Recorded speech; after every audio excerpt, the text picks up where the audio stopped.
guys, and welcome to a new video on Sono's life. Now, as promised, I am here with the New Japan G1 preview, and we are going to look at all the participants going into the biggest tournament of New Japan's calendar. Now, for anyone who's new to my channel or new to New Japan, the G1 is the biggest tournament of the year. Like I said, you have men fighting for a chance to not only get a shot at the IWGP Heavyweight Champion, not the New Japan Championship AEW, but to do it at the biggest event of the year, Wrestle Kingdom, January 4th, in the main event. Now, there's been a lot of changes this year. I guess some of the biggest ones is, after a few years of chaos, we are back to the 2-block format, where there is 10 in each. And another big thing was, when it was announced, only 18 participants were told to the public or revealed. And that was because the final entrant in each block was going to be done through a tournament that had a mix of new names and veterans all fighting for their place in the G1. And there was a huge amount of shockers with that, but that concluded on July the 5th at New Japan Seoul. So now I can go through all the participants, the matches that I am looking forward to, and of course, if you know this channel by now, my very wrong predictions, which I've seen in the 6 years since I've started watching New Japan, only one correct answer in any tournament, and that was last year's G1 that I said was going to be won by Tetsuya Naito, because everybody knew that was going to be the case. So yeah, let's have a look at the blocks right now. So whereas last year we saw a lot of continuity within each block, so you had the babies block, the underdogs block, and the big man's block. We've seen that over the few years with so many different blocks. This year is a nice mix in everything. So I'm going to go over each block at a time, starting with block A. So we have Shota Umino, IWGP Heavyweight Champion Tetsuya Naito, Shingo Takagi, Sanada, Great-O-Khan, Zack Sabre Jr., Gabe Kidd, Jake Lee from Noah, and Evil. And then the A block qualifier was Callum Newman from the Empire. Now, from look, this has a mix of huge veteran names, but also those guys who, I guess when I speak about video later on, the future of New Japan. So, we've got the young guys. Shota Umino, one of the Reiwa Musketeers. Compared to the others, he's the only returning young lion who has not won any gold. And while he has had some standout matches over his career, and we have seen him grow and take on the criticism that a lot of fans have got, he has yet to really prove himself to be the next ace. We have Gabriel Kidd. He's a fucking madman. I can say that because, you know, UK.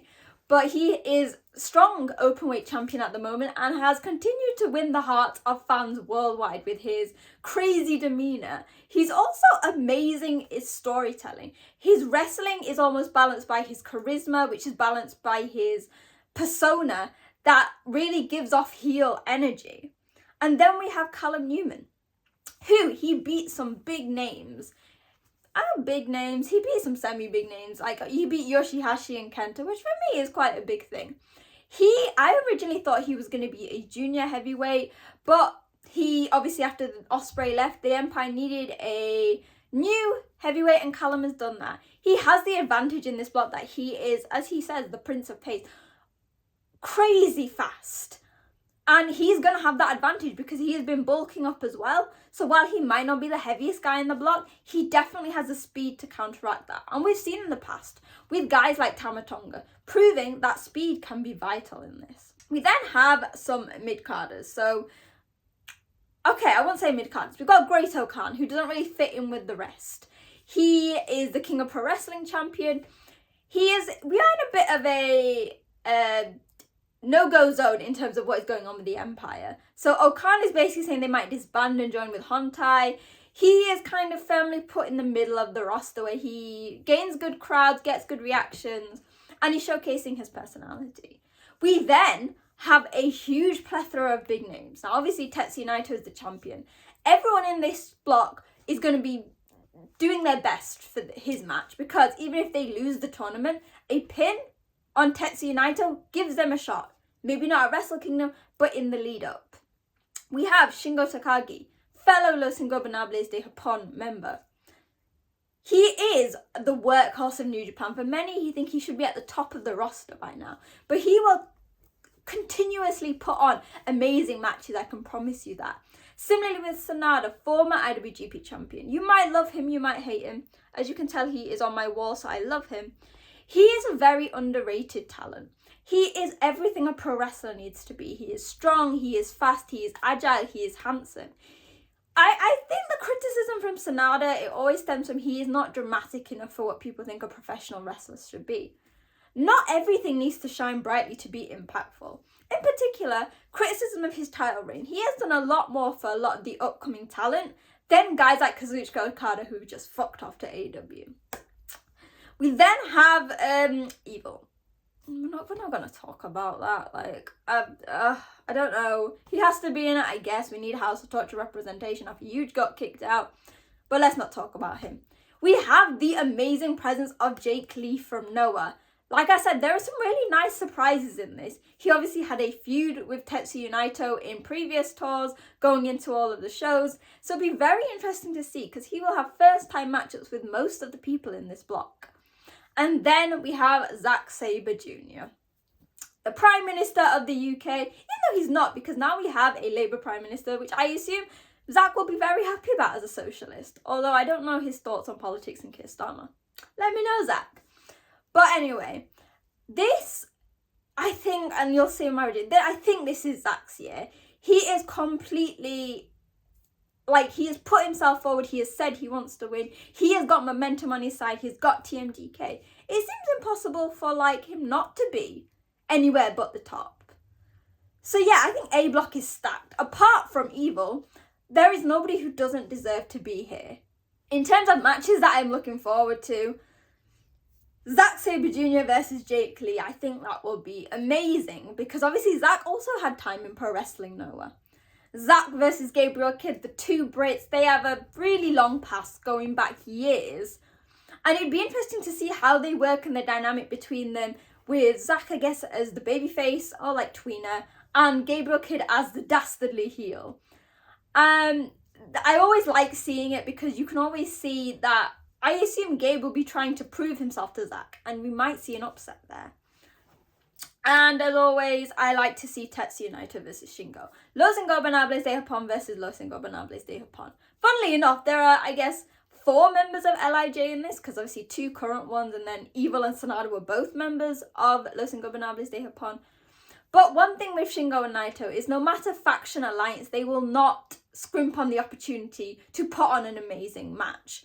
They want to win. Naito wants to win the G1 to pick his own competitor. Shingo wants to pin Tetsuya Naito because not only will he want to main event Wrestle Kingdom, which I wouldn't think is a bad idea, but he will want a win over Naito because October, September, I don't know why I did it in that order, November, December, he might want a shot at the IWGP title. Why not? I see it. So yeah, it's a very strong block showcasing the different shades of New Japan. From the upcomers who are the future of New Japan, to your mid-carders, to the top of Shin-Yohon Pro Wrestling, and I guess Japanese wrestling in general. So yeah, Block A, extremely strong. 3 Gaikokujin, so 3 foreigners and 7 Japanese. So it'll be interesting to see that dynamic. On to Block B. Now, Block B is a bit more varied, I think. Like, again, you've got a mix of stars, so let's run over it. My boy, El Fantasma, who currently has no friends. Someone be El Fantasma's friend. Handsome AF and the oldest competitor in the block, Hiroki Goto. Yota Tsuji, Yuya Uemura, New Japan Television Champion Jeff Cobb, Never Openweight Champion Hanare, David Finlay, Ren Narita, AEW's Konosuke Takeshita, and the winner of the tournament in Block B, Bolton Oleg. So if we're going to classify it like we did on the other ones, you've got this one is a lot more like upcomers. They're a lot more of the future of New Japan. So you have Yota Tsuji, Reiwa Musketeer, Yuya Uemura, returning Young Lion, Hanare, who I always say he was always missed out, I guess, in terms of his Young Lion status because he didn't do a traditional excursion. But I really think he could be cast as a future. Ren Narita, Konosuke Takeshita, and obviously Bolton Oleg. Bolton Oleg picked up some massive wins in the tournament, including over his mentor and a man who has been in the G1 since 2001, Hiroshi Tanahashi, Shacho. Now, all of these competitors are phenomenal. I think obviously Block A has Evil, which is a bit shitty, and then Block B has Ren Narita, which is a bit shitty. However, if you want to balance out on the shitty level, I really hope that Ren Narita is on the upper end of shitty and showcases that the House of Torture can wrestle. They are proper wrestlers, because we know at this point they're not doing the best. We then have Yota Tsuji and Yuya Uemura. I don't know why that was a bit of a mouthful to say. Both guys have had ups and downs in their careers. So Tsuji is obviously former New Japan Cup winner. He won that in March. Their singles matches have been up and down. So for example, they had an amazing match together at Wrestle Kingdom, but then their hair versus hair didn't go down as well with everyone. Tsuji is in a much stronger boat here. He has the crowd support behind him, but I think Uemura is making his own little journey step by step. He won the King of Pro Wrestling title, even though he lost it. We saw his confidence grow. He even challenged for the IWGP Heavyweight Championship tag belt. He didn't challenge for the IWGP yet, not yet. We then have the middle guys, I'd say. So El Phantasmo, Jeff Cobb, David Finlay, Hiroki Goto. For me, it's crazy that Hiroki Goto is the oldest participant in this. He's like in his mid-40s, so he's not even ancient. But I think it really pushes forward that New Japan are focusing on the future, where all of the competitors are at the top of their game. Jeff Cobb is someone phenomenal. I think year after year, I always put really high hopes on him doing extremely well in the tournament. And while he never gets to the top, he always produces some banger matches. And he has so much potential to cause upsets. Same with Finlay and Hanare. It's quite cute because I always picture them two when they were baby faces together, and Finlay would call him Henry, and I think Hanare was sort of that half of a class above the guys like Finlay, Juice and Jay and Roppongi 3K. So I think they're going to really prove something, because obviously Finlay is the head of Bullet Club War Dogs, and Hanare has really been gaining the love of the fans. He has been showing his warrior spirit, especially after he had a almost life-changing injury after the steel cage match. And we've got Bolton Oleg, I mentioned him, but I guess for me the big one here is Konosuke Takeshita. For anyone who hasn't followed me for a long time, you'll know, not recently because I've been very busy, but I used to be an avid DDT watcher. I would have the three companies I used to watch was New Japan, DDT and Tokyo Joshi. And Takeshita was one of my favourites. He used to be in the 33? Or the Sauna Club, the Kamina, with guys like Ueno and things, and Mao, I believe. My memory isn't the best. But when he went to AEW, I was kind of sad because I was like, I loved him in DDT. He turned heel. I was like, oh, this is a nice change of character. But with him moving to AEW, it meant I had more of a chance of him to be in New Japan, to do something like the G1, which had always been my dream. And so it came true. And he, I think, is the one to watch out for, because he has not had matches with most of these guys. They will be similar to Jake Lee, first time getting in the ring with each other, especially as a heel. So I guess when I look at matches I'm most looking forward to, all of Takeshita's. Even House of Torture with Ren Narita, I think if anyone's going to counter that bastardness and that I can't be arsed with House of Torture, it will be Takeshita. You know I love a good interfaction match, so Jeff Cobb versus Hanare, they've both got titles right now, so that was going to be a massive war. Because again, like Los Ingobernables de Japón, and I could compare them to Suzuki-gun, they never really take faction loyalties when it comes to tournament matches. They are there to win. And that is what they're going to do. It'll be nice to see El Phantasmo. Now, El Phantasmo is an odd one in this because obviously he was a junior and then he made his way up. I don't know if he has made really a big statement as a heavyweight wrestler in terms of singles, because we all know he has been wrestling alongside Hikuleo, who has decided to leave us to join his brothers in WWE. We wish you the best. But the storyline going into this is obviously El Phantasmo's really passionate promo after Forbidden Door was that he has no friends. Hikuleo left him. The rest of GOD left him. Even at Forbidden Door, he had Juice and Jay who were wishing him luck, but they weren't there. So it's going to be interesting to see what this tournament does. That's a little rundown of all the blocks. There are really amazing names in it. There's hardly, except Ren Narita and Evil, those spares that we normally have and we have had very often in the huge blocks and the huge number of blocks for the G1. So we are back to the best of the best. Now, predictions for Block A, I have Zack Sabre Jr. It has to be Zack Sabre Jr.'s year. Like, he is phenomenal. He is a star. And I think that this could be his chance to get to the main event of Wrestle Kingdom. Block B is a bit harder. Now, I'm going to balance I went with my head and heart, but I'm going to go with my heart here. I also don't think you're going to have a full Gaikokujin final. So I'm going to say Konosuke Takeshita. He is dominating at the moment. And I think he's slowly making the rise and deserves his spot in the final because he's a phenomenal wrestler. And while he is still very young, he's around my age, he is a former KOD champion. Like, he has won multiple titles in DDT. So it's not like he's some young guy who, if he gets very far, is unexpected. And God, I would love to see Takeshita versus Zack Sabre Jr.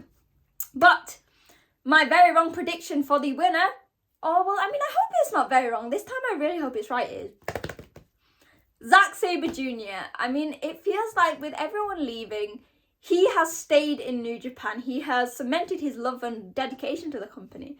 So why not have him win the G1? I don't know whether he'd want to do it at Wrestle Kingdom or whether if there's a Royal Quest he'd like to challenge there.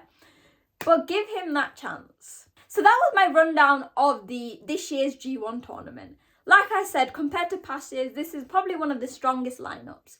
You have so many young guys coming up, so many of the future of New Japan, but also the guys that we all love. There's going to be some really new matches, some very intense ones. And I can't wait. Like, the summer is already hot enough for the G1, but this year's is especially good. Now it's your turn to let me know in the comments, on social media at wrestling_chat. What are your thoughts on the blocks? Which matches are you most looking forward to? And give me your predictions. Are they going solely based on your heart like me? Are they on your head? And do you think you are going to be right? While you're there, make sure to hit like and share. And hit that subscribe button because I will be here with everything going on in the tournament. And yeah, hopefully you guys enjoy the video and let the G1 season start.